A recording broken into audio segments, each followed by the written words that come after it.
Alrighty, hello every folks, and good morning. Welcome to a Steam recommendations kind of thing here.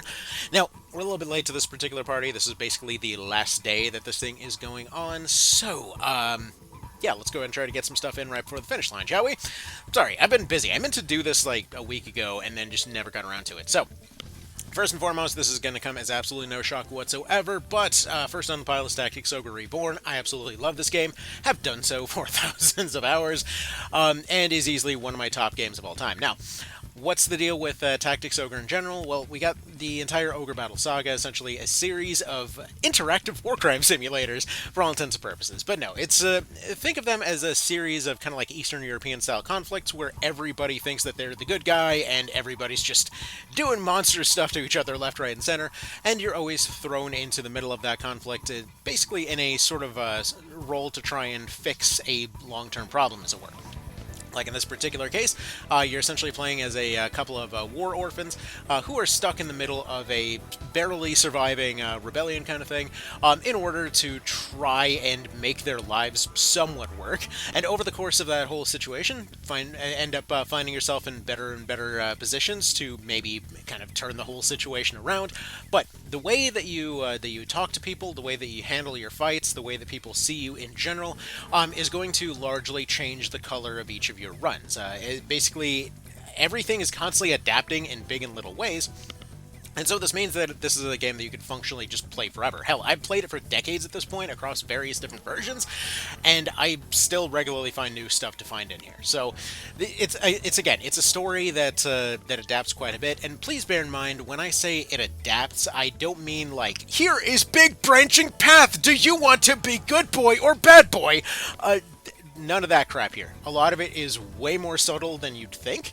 I mean, I think one of my favorite bits, one of my favorite differences as far as dialogue is concerned, it gives you an idea of the kind of subtlety that ends up playing out in a lot of these situations, where there's a line in which there's a guy that was being held as a prisoner, and they come out after you went and took over their castle there, and essentially one of his guys comes up. He says, "Okay, look, I think this guy might be useful for you." And so he comes out. You find out later, one hell of a war criminal, but basically comes out and says, "Hey, look, so we were on the opposite end of this war. Are we your enemy?" And the answers are either, "No, you're not my enemy," or "How could you be?" And the subtle difference between those two actually changes a lot more than you'd think. Because if you directly say no, you're just essentially leaning into the politics of the whole thing. That the people that are directly looking at the sort of simple-minded answer to the whole thing of just like, it's just no, we're playing the good guy here.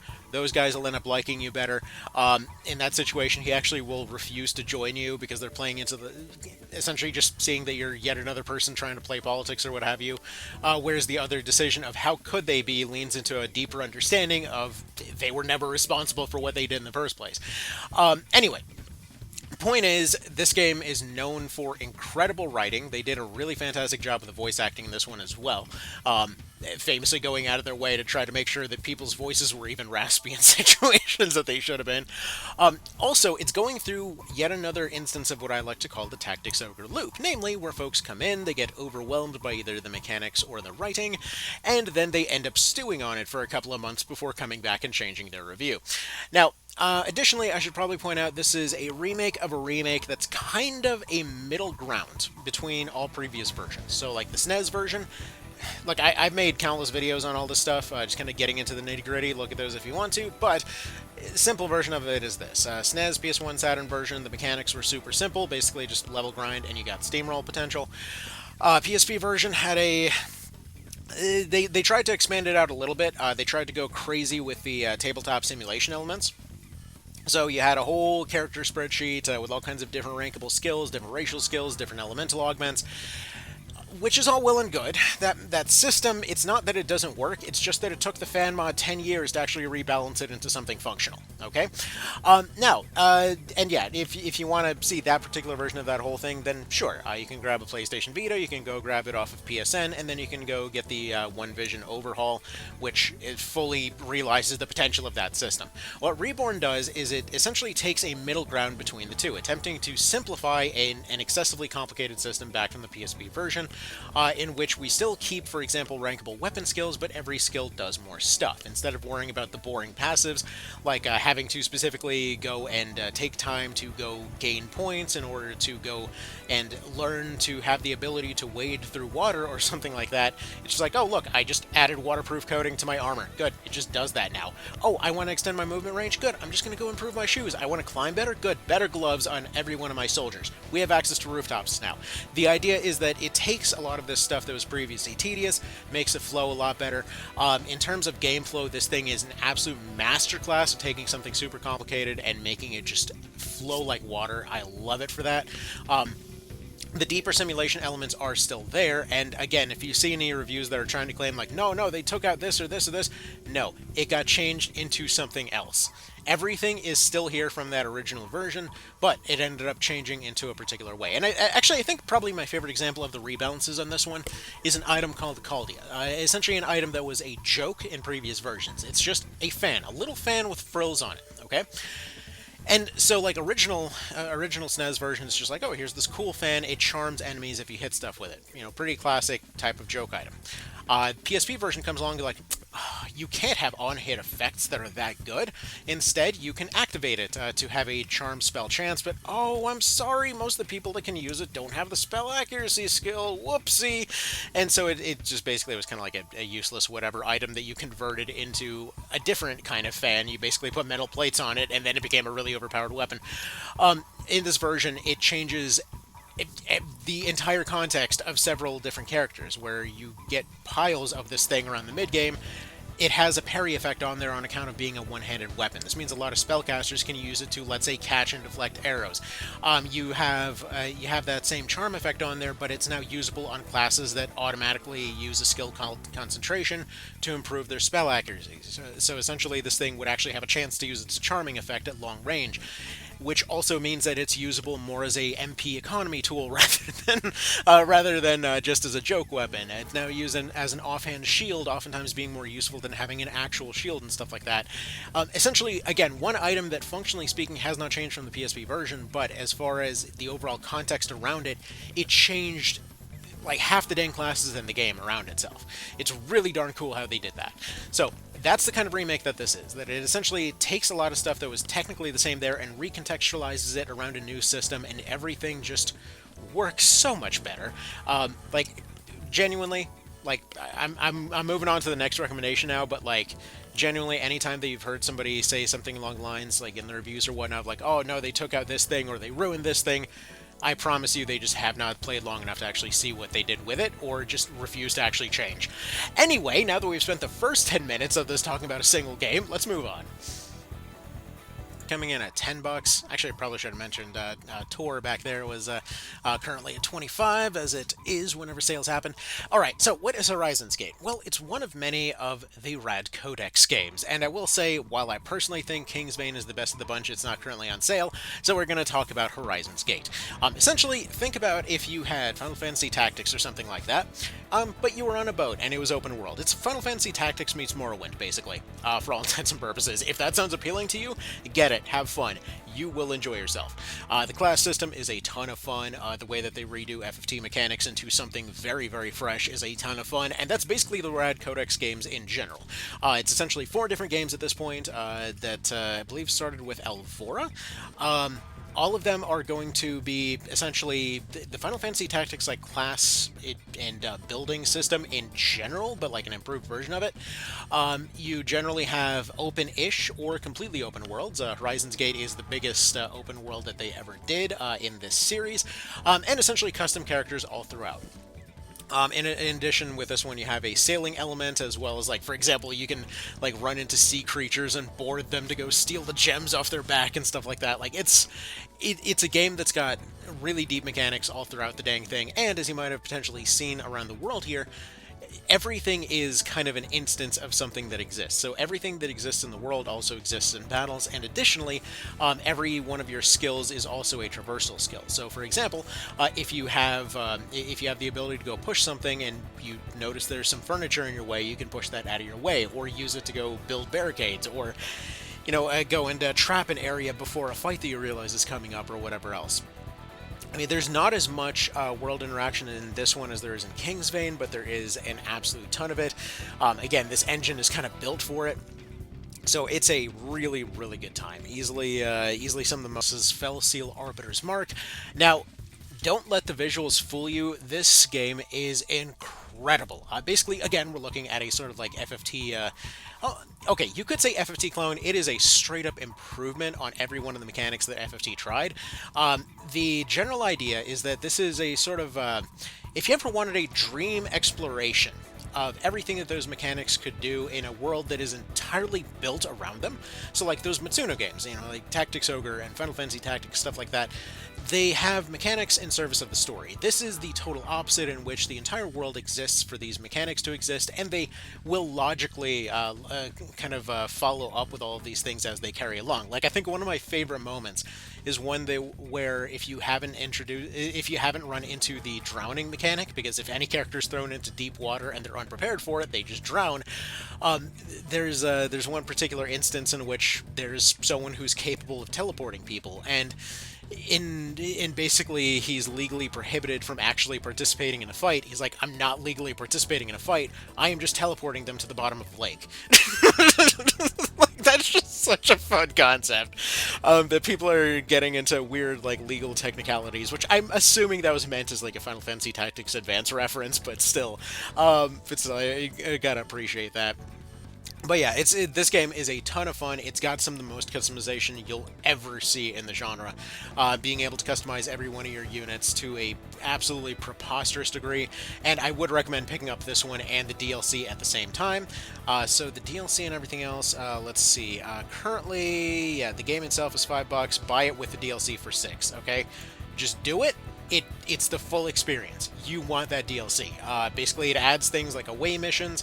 It adds things like a ridiculous amount of monster classes. It adds two more generic classes, and I think another special class, if I'm not mistaken. Including a class that's basically just like entirely built around a pet mechanic.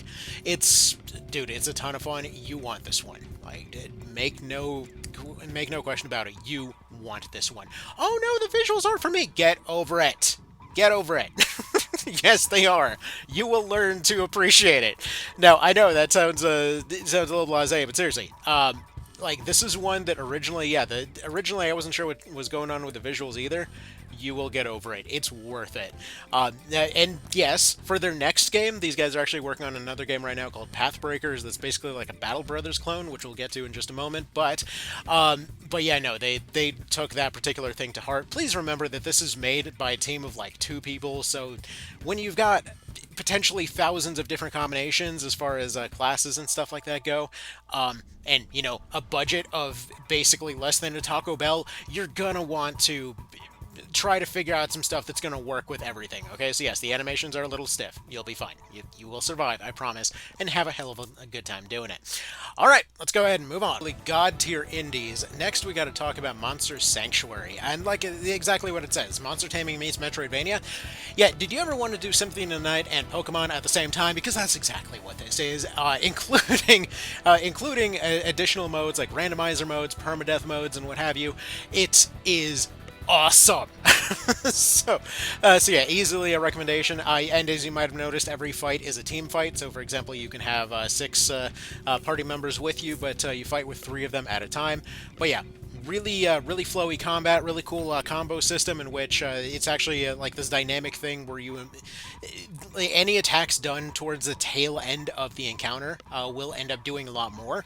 So for example, if you just you didn't have the healing early on in the round and you realized, hey, if I just throw out a bunch of delay moves in order to have my healing guy be like twice as effective towards the tail end if I build up the combo meter high enough, it's great. It's great. Not to mention there is a PvP system. There's a active multiplayer community to this as well. There's entire speedrun modes in this whole thing. Like, it is a very full package type experience. And yeah, this is absolute gold. Not to mention, they actually are also working on another game, extending some of the ideas from this one by the name of Aethermancer. It's not currently out yet, so I don't think it technically counts as on sale. But seriously, this one is like $5. So actually, here, let's go ahead and double check that. It's like Yeah. If you want to get all the extra promo stuff and whatever else, it's $7. But if you just want the game itself, it's $5. So very, very worth it. I love this one to pieces. Let's move on to the next one. This one's kind of out of the blue. It's one that I actually haven't finished playing, but the concept was really fun. This is one that a friend recommended me a long time ago. That somebody made what is effectively a Flash Gordon strategy game. Now, I mention this primarily because it's on sale for $1 currently. But yeah, it's as goofy as it sounds. It's bizarre. Again, the few hours I've played of this thing was an absolute trip. So yeah, this is called I Am Not a Monster: First Contact. And yeah, what little I remember of this whole thing, main character is powered by alcoholism. And they're basically dealing with an alien invasion on their spaceship while trying to basically make a Flash Gordon. If any of y'all younger kids don't remember what that is, just think like goofy space opera. Like if somebody made a parody of Star Wars before Star Wars even existed, and then just kind of rolled with it. It's surprising how many things it actually affected in the long run. Like I mentioned Tactics Ogre in that first one there. The Hawkmen on that one are based off of the Hawkmen from Flash Gordon. It's just one of those things from back in the day. Either way, clearly made with a decent bit of passion here. This is just a weird one I want to throw out there for $1 while it's here. All right, moving on. Actually, come to think of it, speaking of stuff that's super cheap right now, Teleglitch is on sale for $3 currently. Yes, it is over a decade old at this point. Hush. And yes, it did look dated even back then. But yeah, Teleglitch is like, well, hell, exactly what you're looking at. It's basically like almost like I guess you could say sci-fi Hotline Miami. In a way, that's more so about survival than it is aggressively trying to take a place out. Very frenetic kind of game, one that's really fun during just like breaking out during lunch breaks and stuff like that. So what you're seeing on screen is just exactly what it's like most of the time. So if that's what you're looking for, that's what you're looking for. Very interesting sort of vibe to this one, but again, $3, ridiculously cheap. Definitely a bit of a oldie but goodie, and let's go ahead. That's currently $7. Now, yeah, that feels very worth it. I feel like if you were interested in something like this, you probably already own Pillars of Eternity. But yeah, like it's Obsidian doing Obsidian real good. Basically a IRPG with a hell of a lot of writing in there and some really fun class interactions, as well as once again a game that is feeling confident enough in its mechanics to have permadeath modes and stuff like that, including achievements for going and completing the game and its DLC in permadeath with a solo character. Lots of fun roleplay type of interactions with this one. There were a few moments that I felt it probably could have done a bit more, but this one in particular, the weird twist that its story takes, like when they're talking about a place on the brink, the general idea is that the entire continent is stuck in a place where they more or less cannot have kids anymore, that they just like they don't really get born, so to speak, to paraphrase that in a less dire way. So a lot of the stuff that's going around is in an attempt to try to fix that problem, on top of the usual, human conflicts and whatever else. The thing is, this particular one just kind of it solidified itself for me because this also kind of came out roughly at the same time that my first kid was born, and so like literally sitting there and like watching her with the rocker, and then this story about about kids not coming out right and whatever else. Like, I don't know, it just kind of speaks to all those parental fears of something going wrong. But yeah, a very, very interesting mood to this one. I've heard good things about the second one. I never had a chance to go through that one much yet, but no, this first one, everything about its mood definitely struck me very, very right at the time. I've gone back to it every now and then, tried to do a solo challenge and whatever else. I'm still going through that one. It's just really tedious trying to kill everything, corner trapping stuff with a stun ghost. But anyway, whatever. Also, not to mention, they have some really fun mechanics, like, for example, with the kind of bard type of class here, you actually, like, take together your different music scores, and you combine together different songs to have different buffs and stuff. It's really cool. I like it. They went some really fun places with the mechanics. Plus, it's one of the few places I've seen that actually uses, like, physical strength as a wizard thing, because it seems like it would make sense, you know? So if you love your Dragon Ball wizards, I guess, you got that here. Anyway, let's go ahead and move on. Reminder, because the other day I was talking to somebody and they totally forgot that AoE 2 is still relevant in this day and age. Alright, so Age of Empires 2 DE, basically this is once again a remake of a remake of Age of Empires 2. This one ended up coming out roughly 6 years ago. And essentially, this is like classic Age of Empires, but they have improved and expanded on so many stuff. They've been patching it on so many stuff. Really, Brain? Are you that melty today? Whatever. Anyway, they improved on a ton of stuff. They improved everything graphically, gameplay-wise, whatever else. They've improved the number of civilizations. They've improved the skills in general across the board for every one of these different civilizations. If you're looking for one of the finest RTSs to ever exist and basically still want to experience everything online, complete with ranked matches, randomized map pools, and stuff like that, yeah, dude, this thing is still alive and well and growing, which is just, it's a thing of magic to see. But yeah, apparently it plus its DLC is like $12 right now. Let's see, original DE is... Can you not buy DE by itself at this point? I have no idea. Also, there's no way these Steam counters are right, because I know I've played more than that with my brother alone. Like, this is one that my brother and I used to play a lot growing up, and then when it came out on this, whenever he has time, whenever he's actually by his computer, we do still occasionally have a match here and there. But it's such a fun dang game, you know? Like, the balance of this thing seriously has held up this whole time, and it has just improved. But, yeah. Actually, another one of those funny things as far as each of the civilizations being recommended.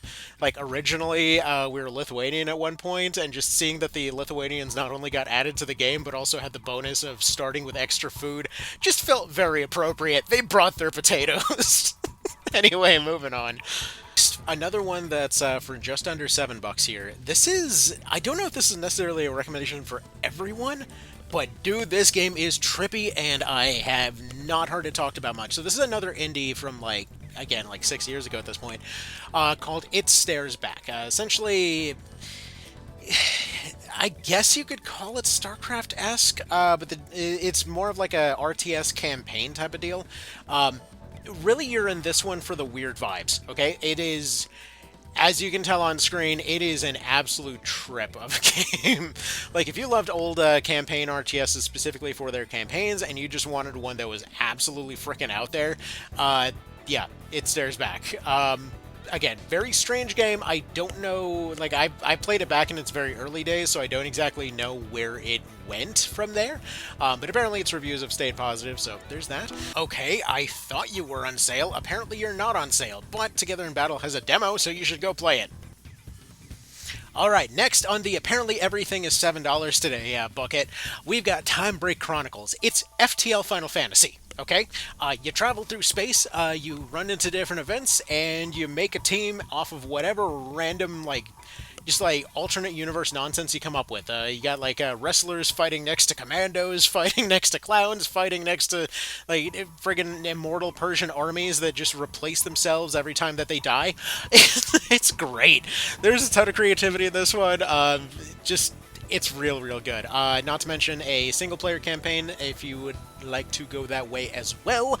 And yeah, and as you saw, if you want to have you know, like monks fighting next to old-timey detectives and cyborgs and whatever else, it's great stuff. And yeah, the battle system is classic Final Fantasy, but then you also combine different characters and different classes and whatever else as you go along, including, let's say, you know, somebody like the wrestler finds the detective's gun or something like that.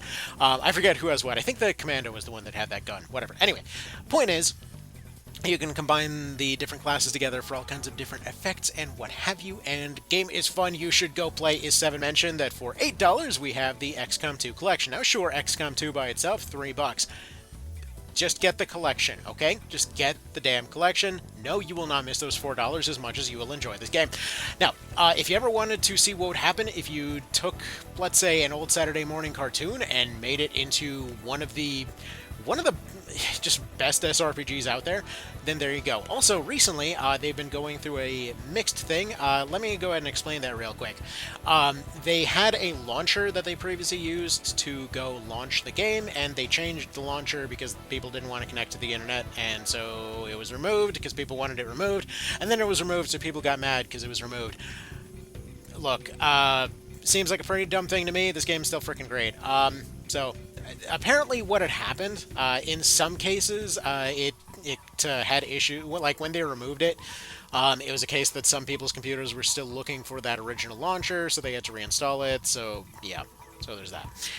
Anywho, the game itself is absolutely outstanding, though. Being a solid case for procedural generation done right, essentially rebuilding entire cities out of basically nothing, and then giving you dynamic objectives, and then just basically a certain amount of time to go and find some way to clear through this randomized city to get two set objectives. Sometimes they're straight up impossible, sometimes they're super easy, but the overall chaos is what you're here for. I know sometimes you'll show up, a mission seems unusually easy, and then you get a boss that shows up out of nowhere. You know, let's say your kind of more overworld kind of campaign situation is not going too great, but then you find that there's an opening to set back progress on what's basically the doom clock, but it's like guarded by this thing that basically just won't die. So you maybe go and take some extra objectives to find an item that has a 15% chance to go and instantly kill something, and then just abuse a rapid fire ability to keep rolling that over and over instead of actually legitimately fighting the boss.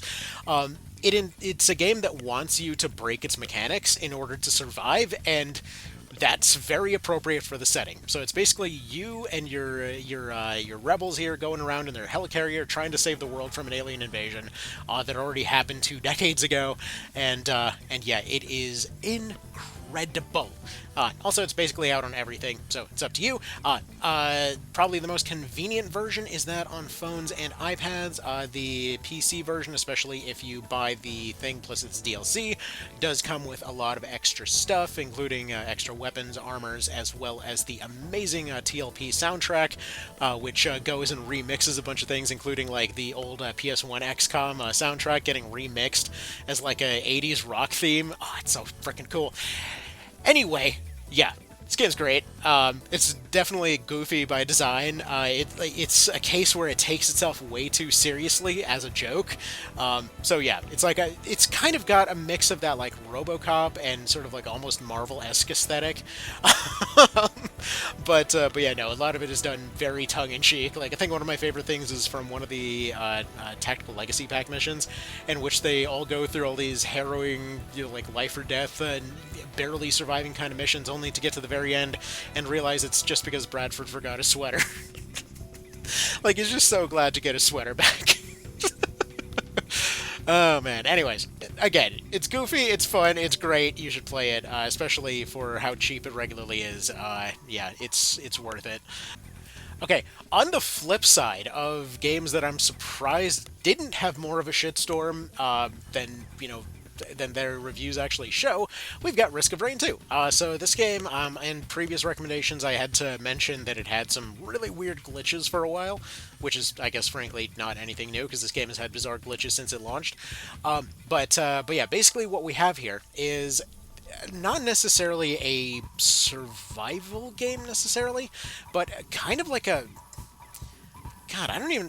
Risk of Rain is just Risk of Rain. The general idea is just like, you are on planet, you want off said planet. You are one of several characters, and you can also do multiplayer if you want. But the idea is that in every stage that you go to, you're looking for a teleporter to escape, and while that thing's charging up, you try to survive. However, before you activate the thing, you have an opportunity to go collect items, which in something similar to, let's say, Binding of Isaac or what have you, each of these items will go and essentially morph your character in some way. Now, in order to be able to get those items, you need to get money. You get money from going and fighting things, and if you take too long, things will start getting worse and worse. And then essentially there's a timer on the top right of your screen that is constantly ticking up with a maximum difficulty of bwahahaha. I love how it just laughs at you if you get far enough. And yeah, the idea is that it just gets crazier and crazier the longer you actually spend there. Also, I love how they show the captain in the preview, even though somebody probably will realistically never actually unlock the captain until they played for hundreds of hours. Anyway, so yeah, every one of these characters will play very differently, like that engineer, that's the guy in the bottom left there. In his particular case, his items affect his turrets, so he basically puts down 2 turrets, and everything that he can do, they can do. And so, let's say for all the other characters, having a mushroom that makes you heal while standing still is not exactly very useful in a game that you constantly want to run around. In his case, it's probably one of the best things you can get a hold of, because he has permanently health-restoring turrets and stuff like that.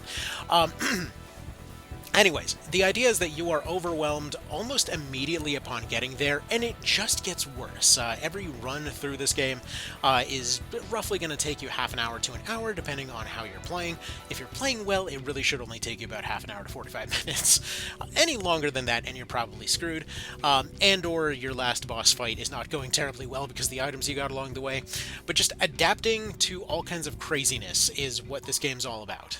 On paper, you're just running and using one of 4 skills most of the time, but the way that items change the context of all those things, the way that the different enemies all behave, really makes those 4 mean a lot more than it seems. Alright?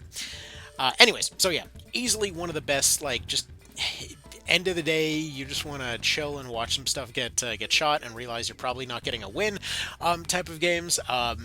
Just, I guess you could describe it as arcadey, but not really. But yeah, great game, an absolute blast to play through, and again, one that regularly comes up so dang cheap that kind of happen on just about everything. But yeah, you can just get Risk of Rain 2 for this one. The $8, easily worth it. The DLC is kind of where stuff gets a bit sketchy. Personally, I don't like the DLC items for this one. Like I've experienced them through other platforms and what have you. I personally prefer just the base game experience, and they added the extra maps and stuff to the base game. You just don't have some of the weirder stuff that came with the DLC. So either way, that's up to you. You do you. I just don't think it's personally worth it. But anyway, you do you. Moving on. Okay, well, NGS 2 was on sale, but fine. I guess it's not on sale anymore. Never mind. Alright, next I'll recommend one that I have ripped relentlessly over the years, which is Triangle Strategy. It's a game that is genuinely a ton of fun to play. It has a I'm going to say relatively unique art style, because personally I'm just not a fan of how much HD 2D has been done to death, but whatever. Anyways, the general idea is that it's supposed to be like Tactics Ogre for babies, more or less. That you've got a sort of, again, branching narrative system. They just don't really do very much with it. But the voting system is pretty cool here, where the idea is that your characters are supposed to weigh in on different situations, and then everybody has a vote, and that's where your plot goes. Again, a little bit disappointed that apparently the sequel got canned, at least temporarily, because that concept is really cool. I just wish they would have done more with it here. Anyway, also, wait a minute, why the hell is it mixed? What happened? This thing was always everybody's baby. Let's see, has the appearance of Final Fantasy Tactics and none of the depth. Alright, fair enough. If you have a room above room temperature, you'll hate the story and dialogue. Alright, understandable. Only 4 hours in, so this could turn into an incredible game. If the first 4 hours, which are, in my opinion, the best of the game, didn't hook you, I'm sorry, Mr. Chris, that ain't gonna happen. Alright, you know what? Fair enough, fair enough. Yeah, here's the thing. They did cool stuff with this one. The concept is interesting. Again, they have a voting system that, that again is meant to give characters more depth. If you want to see that voting system, or if you want to have your NPCs do stuff, one of the games that is currently not on sale that I was recommending earlier, Together in Battle, that's what you want to be looking for. In terms of the setting, it's fine. Like I've mentioned relentlessly at this point, that I think that there's so much more they could have done with the setting. Again, this game is genuinely fun to play. It just went down more than it usually does. It's at $23.99 at this point, so it's 60% off rather than 50% off. If you want a artsy medieval type of deal here, you could definitely do worse. Again, genuinely fun, just don't look behind the curtain. As soon as you start looking behind the curtain, the illusion falls apart completely, okay? But anyway, it's got artistic merits, it's got some fun writing, it's got some ideas. Just ignore any writing comments when it comes to like half the alternate routes, but it's fine. Again, fun thing to play. There's not really much in terms of characters changing. They're all pretty much linear as far as progression goes. A lot of this thing's content got cut and put into the what it calls the bar system, so you can kind of feel the cut content things every now and then. But again, it's a fun one. If you have the spare bucks to spare for this one, I would assume you probably got it back on launch to support the whole thing. But it does have fun in it and stuff. Let's go ahead. This is kind of out of the blue. This is not exactly on sale, but while we're on the topic, this one is free, okay? And I do mean actually free. And I want to point out, I've mentioned this before as basically being the Triangle Strategy 2 I was looking for, where we have, again, a branching narrative kind of a system here. But it's really low-key about it, just like Tactics Ogre does. And I also want to point out the front end of this whole thing. They pretend that this is one of them gotcha game type of things. They technically have that system as a ongoing tumor on the front page of the thing. Realistically, the single-player experience of this thing is freaking amazing. But, again, please remember, ignore the mobile game stuff. If you just played as a single-player game, like, it's called Spirals of Destiny, so, like, after you get through the intro, go to the Spirals mode and ignore these three characters in particular. They can just fuck off. But as far as... and they basically never come up. It's honestly genuinely hilarious to me how the three main characters that are the most prominent on the box, so to speak, play next to no part in the most interesting parts of the story. But as far as the actual single player experience, it's genuinely a mix of a lot of the stuff that made everything from Final Fantasy Tactics Advance 2 to Tactics Ogre to Triangle Strategy good. So yeah, we're talking about an adaptive narrative. It's pretty low-key about it. It has things that change depending on how you fight your fights. So like in a lot of cases, it doesn't even mention optional objectives, but if you see opportunities and go for them, you'll find that different stuff happens. So that's pretty freaking cool to me.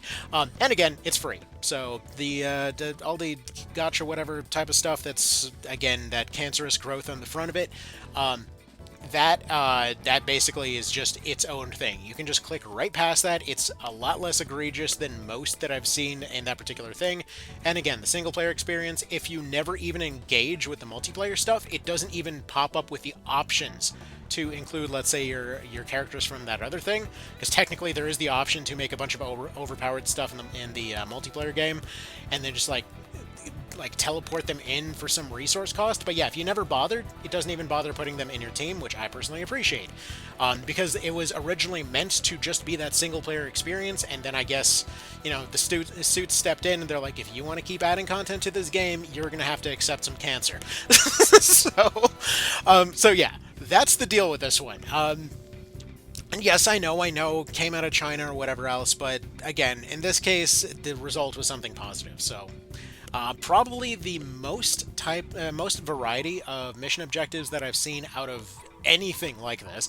And the mechanics, while they seem very kind of simplistic on paper, they do have quite a bit of like this is, for example, the mobile version. You probably won't be seeing that much, but like the kind of day-to-day rhythm that this game does is a pretty good bit of fun, wherein you're just like training up your roster, you're recruiting people based off of your interactions with other factions and what have you, recruiting mercenaries and whatnot, and customizing their skill sets, giving them like specialized training. Like you get height advantages off of using like, let's say you're shooting and you shoot from an elevation, you get a damage bonus.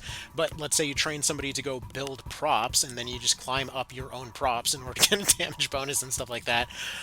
Or you have somebody that's trained to command around bodyguards, and they just like summon in ads in the middle of a fight to go back them up and stuff.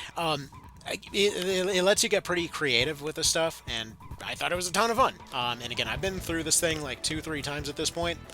Story was very different every single time, so I thought it was very much worth your time, especially considering it's free. I've yet to give these guys $1 and have gotten easily like over 100 hours worth of fun out of it. Do you like depression? Okay, fair warning. Okay, I'm here. Let's we're probably gonna just like let it find something, and we're gonna pause it, because yeah, we're just gonna like let it play the movie, and then hopefully it doesn't skip to the next thing. Because so Fear and Hunger 1 and 2 are super interesting. Here, let's go ahead and check the price here. Yeah, $5 for this thing. Does it show the second one? I don't know how much the second one would be. Arguably, the second one's better. But the concept is very interesting. It's basically like if you had a classic dungeon crawler type experience, but what if there was no PG filter? Okay? The general idea, for example, for this first one, is that there's just a more or less a just like prison in the middle of nowhere.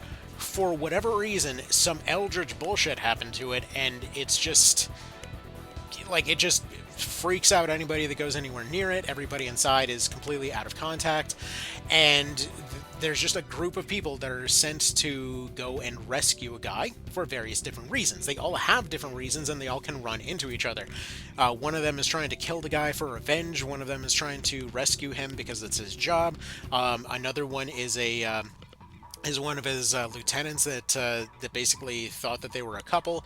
Another guy is a religious guy that's convinced that he has some kind of prophecy to be there.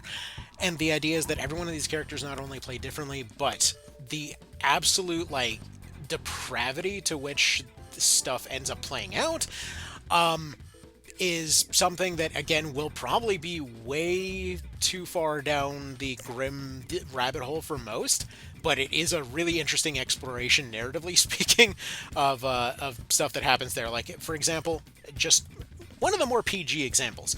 Two characters are carrying along. One of them gets their arms ripped off by a frickin' wolf. Okay, they just get completely mauled. They lose both their arms. They can't use a weapon anymore. The other one ends up having their leg ripped off by a guard and potentially has a permanent debuff that we're not going to discuss for, again, we're trying to keep it PG reasons, okay? The two of them find a book that details a ritual in which they can basically merge themselves together as what is basically a flesh golem in order to get all their limbs restored and basically become one person permanently. That's the kind of weird, messed up stuff that this game does. And it is not shy about the utter depravity, okay? That's all I'm gonna say. I'm not even gonna go through the rest of those screenshots right there, because that ain't okay for YouTube. Okay, let's move on. Again, from what I've seen, I think like most folks would prefer Fear and Hunger Termina, because it's basically like the same kind of setting, but it's also the Hunger Games in the middle of it. It's like some kind of supernatural Hunger Games, more or less. This is like old classic dungeon crawler with the same general vibe. But yeah, single developer, originally made as kind of a thought experiment, and yeah, very interesting one. It is going to have bugs. It will have bugs. Apparently, it's kind of glitchy on a Steam Deck. I haven't run into any of those personally, but like, if you're interested in weird world interactions and whatnot, in just bizarre horror settings, then this might be just what you're looking for. Oh, good God, yes. Okay, Against the Storm. Man, I love this game. All right, so if you like RTS kind of stuff, but you thought, hey, there's a bit too much of that whole fighting type shenaniganry going on, basically the idea is, if you like in this one, it's more or less that you're building a settlement to try to survive against an endless storm, kind of expand out into a forest that is continuously getting more hot. Sorry, randomly got interrupted here, but yeah, so you're trying to build settlements out to explore more and more of a world that is continuously destroyed in a loop. And yeah, you're trying to keep your fires going, you're trying to keep your people alive. Sometimes you just open up a new kind of a grove in the forest and stuff is just cursed and attacking you. And you really don't really fight stuff. You kind of just deal with events as they come up. It's a very passive sort of expansion here. Just kind of an ongoing nightmare everyone has to deal with because they can't directly fight against it. So very, very good. Easily earns its overwhelmingly positive. Like, if you wanted a game that just sort of has that feeling of a rainy afternoon where you're just chilling and vibing and, you know, just kind of hanging out, that's this thing a good bit of the time. The actual boss fights and stuff like that, when you get to them, can be pretty difficult, can be pretty stressful. And it continuously keeps expanding more and more and more and more. A few hundred hours into this whole thing, it still just keeps coming up with new rule sets every time that I go and get to the end of something. And apparently it just keeps going like that for a very, very long time. So yeah, love this thing to pieces. Another game that we've actually covered on the channel a few times here, which is Xenonauts 2. One that is definitely on the pricier end. I think it's actually the highest price on this list so far, and I'm not surprised considering its development has gone on for... It says it was officially released in 2023. I mean, I believe... I don't know if it actually got an ending yet, but basically what we're looking at is classic XCOM, but then explored out in a much more kind of modern technical sense, with more modularity to your units, to having different customizable loadouts for your jets, different placements for people on your planes, different objectives as you're going out and exploring, different kinds of systems for your bases and whatnot, kind of like a little spy system. Out of something like, let's say, XCOM. Essentially bringing in and I guess you could say creating a sort of uniform system of a lot of the ideas that this kind of genre has had over the years, as well as introducing quite a few of its own. Now, the system itself is really fun and a lot more brutal than you might be used to, even if you're coming from something like XCOM, where, for example, you, like you saw earlier, you know, a random dude can just pop around a corner and just vaporize that unit as well as everything nearby them, because everything just gets more and more insane as you carry on. Something that the Xenonauts games are known for is kind of a difficulty curve that I would best describe as oncoming horror, where everything starts off reasonably manageable. You know, you have a budget that's not quite enough, but that's kind of the least of your problems. It seems like you're going to be able to deal with everything that you're fighting, only to then realize that this is just kind of the scouts, more or less. And then once the heavy stuff starts popping out, once the Terminators start kicking down frickin' walls, then you start realizing that it's a bit of a problem. But the setting is one of those interesting parts there, where this is set, like the original Xenonauts was set in the middle of the Cold War. In Xenonauts 2, the first thing never happened. The first Xenonauts never happened. Instead, the Cold War just sort of kept on going until the modern day, and now everything's about to boil over right in the middle of a alien invasion there. So, as you'd kind of expect, things like, you know, Russians being untrustworthy, and things like everyone else just deciding to go shoot at each other.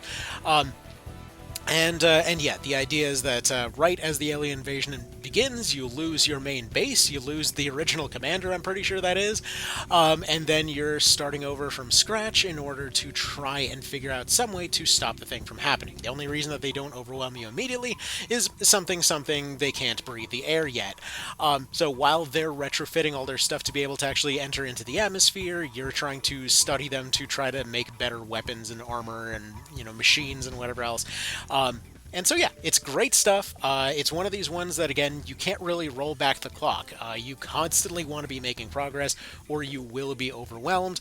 And right off the rip, you will start experiencing some stuff. Like one of the earliest missions, one of the earliest kind of, I guess you could say, like mini boss fights of sorts, is dealing with a sort of a traitor faction. So you're just fighting regular dudes with SMGs, and then once you start realizing, like, oh hey, you know, my guys have guns and armor, and their armor is better, so great, we're just gonna roll in here. And then they start showing up in trucks by the dozens, and it's just like, oh crap, they're actually getting realistic with the amount of people we're gonna be fighting here. And you start realizing you're gonna have to, like, leave some of your people behind, because that room that seemed like it would be super safe to actually go and handle is now completely swarming with dudes, and you don't even have enough bullets to go fight everything here. Yeah, it's great. Also, whoa, hold up, they actually did the thing. They added drone systems to the fighter jets. Awesome. Okay, cool. Anyway, sorry, I've missed a few patches for this one, so I'm excited. But like I said, it's going to be a bit on the pricier side by comparison, so it's on sale at $25.99. And yeah, does it actually give an update? Did they actually finally? I don't know if it has an ending yet. Maybe not. I don't know. Anyway, moving on. The one I'm going to bring in from Hooded Horse here, because a lot of their stuff is on sale. If you loved the idea of something like RimWorld and you wish that it was Vikings, that's basically what Norland is. It's just you're living your Norwegian colony life with all of your people with their little bickering and whatever else going at each other. You got to deal with people's different religious preferences and different politics and what have you. But you're just building your little colony. Everyone's just sort of hanging out, you know, living their life. You're trying to manage them. It's a very fun kind of medieval simulator sort of thing. I found this a lot more immersive personally than something like, let's say, Crusader Kings or whatever else, because everyone's just sort of hanging out, and then you got your people forming up into couples and getting into weird spats and whatever else. So either way, this might be exactly what you're looking for as well. Currently, it is at $19.49, so again, on the higher end of this whole thing, but they do get pretty fun with the simulation stuff. Alright. Alright, next on the pile of it's on here because it's super cheap. Okay, this is a game you'll probably never finish, but it is at the very least worth experiencing. So this is La-Mulana. You might, if you've been on the channel a while, you might have heard its soundtrack playing in the background every now and then.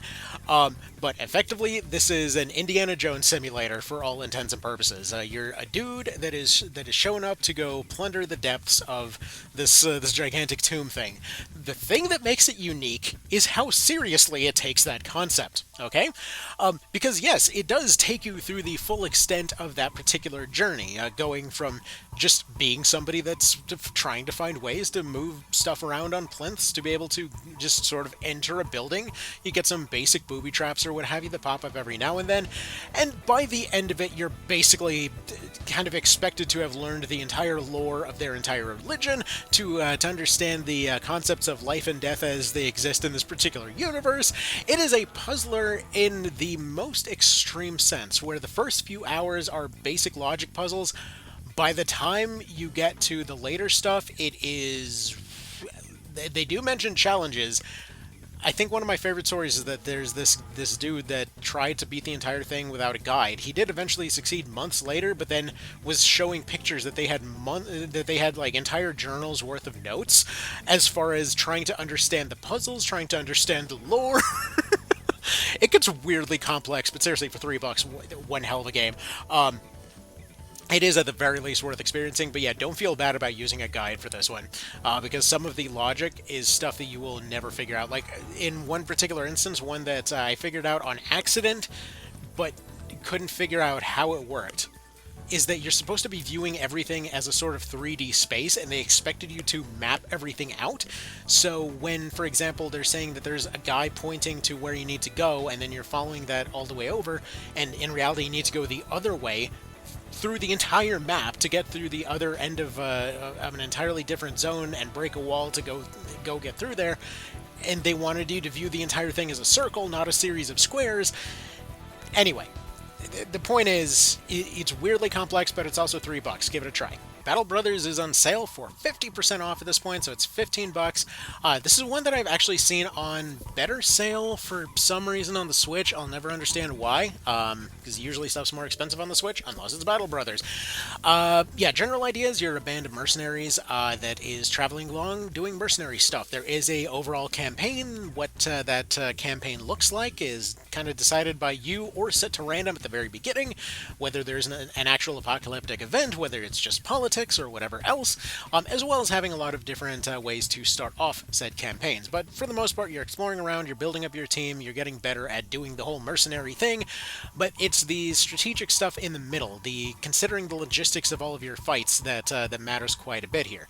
It does obviously look like chess pieces and stuff as you're kind of carrying along normally, but figuring out the mechanics of what weapons are good against what kind of formations work well against what, dealing with very unfortunate situations on a regular basis, dealing with, like, your best character is getting sniped out of nowhere, and now you suddenly got to figure out how to deal with being surrounded or whatnot. It's a very, very kind of into the weeds type of simulation here, so if that's the kind of thing you're looking for, again, 50% off. If basically Battle Bros is one of these ones that if you know that it's something that you like, you probably already had it on your radar, so just be aware that it is 50% off at the moment, if that's what you're looking for. But yeah, great game. Its DLC gets a little pricey sometimes, but hey, 20% off is 20% off, so you can get it plus all its DLC for $25 if that's your prerogative right now. Anyway, moving on. Okay, looks like Symphony of War is currently $13.93 with all of its DLC. Another one that I constantly want to mention, but oftentimes forget to mention in the sea of other really good stuff that's around. But if you wanted a mix of classic Fire Emblem, Ogre Battle, as well as just kind of its own thing. Then we've got Symphony of War, a fun little, again, Fire Emblem Ogre battle type of thing. You build people up into formations, you move around in a classic Fire Emblem type of sense. If you're unfamiliar with Ogre Battle, generally the idea was that it's just like automated parties that will go and fight things out when they run into other parties, and depending on your formations, they will do different things. However, in this particular case, the parties are way larger, and the mechanics are, weirdly enough, more similar to something like Age of Empires, with different units having different interactions with different situations. And I think probably one of my favorite ones is how a lot of your sneakier guys will just disappear at the start of a fight, ambush the enemy party from behind, and then just sort of rejoin the rank and file to fight from the front. The different classes all doing different stuff is a ton of fun. So yeah, good stuff. Definitely earned their positives in general. I don't know why it's only a very positive, not an overwhelmingly positive, because this one is, again, one of those kind of like indie darlings. So easily a recommendation. But yeah, base game is definitely solid at $8, and then there it is, the $13.93 for its stuff. I was gonna say, what the hell is this stuff? By the way, random note I want to put out here for these sales: these kinds of sales where it's just like it tosses a bunch of mostly irrelevant bullshit alongside next to an indie game, please ignore these. Most of the time, like, I can pretty much, without even taking a look at what the hell these are, I can pretty much guarantee none of this stuff is relevant whatsoever to this game. It's usually just stuff that the publisher decided to kind of slap in next to whatever the original thing was that was, that was pretty good. You see this with Felseal every now and then. You apparently see that with this here. Usually it's just whatever stuff they couldn't sell that they're kind of garage sailing next to the one that people do seem to like. So just throwing that out there. Anyway. Alright, this one wasn't very expensive to begin with, but we got Crystal Project here next, $10 if you wanted like classic Final Fantasy, but also wanted to have a lot of kind of movement puzzling and whatever else, then this one's here for you. Very great relaxing type of experience. I mean, basically what you're seeing is mostly what it plays like most of the time. You explore around, you try to find bosses, you do platforming puzzles, and yeah, as you explore around, you find different ways to get around. There's little hints and puzzles. I mean, in many ways, for some reason, the thing that it reminds me of is just like classic platformers like Gex and Banjo-Kazooie to some degree. That's not. What's funny is that that's not even directly a good comparison as far as its gameplay goes. The vibes just just give me that for some reason. I think it's largely because of how quickly the biomes can change. But yeah, fun class customization, fun gameplay, fun little movement puzzles and what have you. And okay, let's move on. Okay, and then I think we're just going to end off on this one because my voice is giving out and I've got places that I got to go be. So next one is going to be Spirited Thief. $2? That's a steal. This game's great. Yeah, classic Thief, remade in a sort of more turn-based kind of idea here, with the idea being that you have essentially a sort of a sneaking element as well as a thieving element to each of these missions, with a ghost that's sent in to go and scout out the area as well as interact with the map, and then you've got an away team that's sent in after them in order to actually try and infiltrate the place, because the ghost cannot physically interact with things. They can only do things like, let's say, blow out candles that are maybe doing some mystical nonsense off in the background, or maybe might spook some people, or what have you.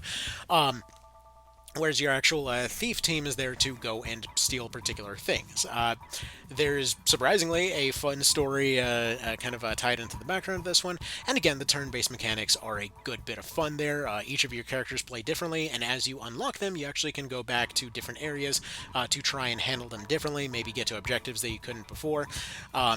Yeah, it's difficult, for sure. It's very self-aware, and it's a ton of fun. So $10, or what $10? $2 is a steal for this one. I don't know what this other stuff is, just forget that. But $2, easily a good place to go and end this off on. And alright, I gotta get going. Y'all have yourselves a good one. Thank you for stopping by, and take care. Bye.